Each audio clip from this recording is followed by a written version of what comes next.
16 years ago, Vancouver's downtown east side had the highest rate of HIV infections in the developed world, a sad statistic that illustrates the dangers of sharing needles.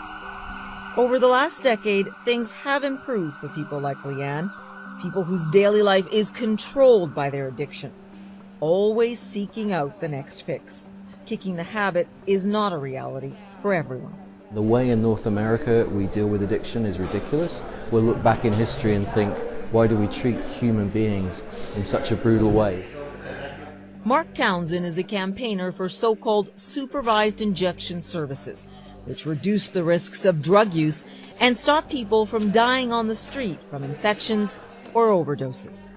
It didn't seem to us to be fair that the sentence for the scourge of addictions in someone's life was death.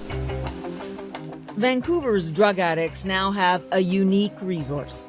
Located at 139 East Hastings Street is Insight, North America's only supervised injection center, a place to bring your drugs and use them. This unassuming building has blown wide open the debate in Canada about addiction treatment. Addicts feel it's a safe haven.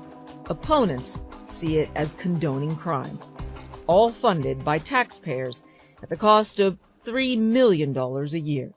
This room is the only 1,000 or so square feet in the whole of North America where you can legally inject heroin or cocaine in a safe way.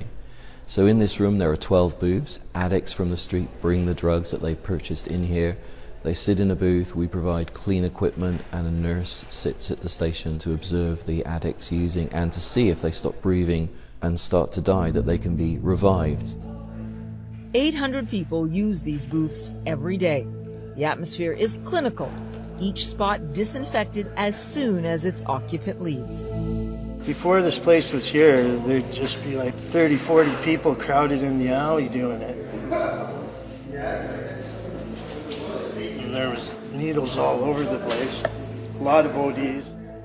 There are nurses on site to revive users who stop breathing and even help them choose the safest vein. Many addicts stop by several times a day to shoot up.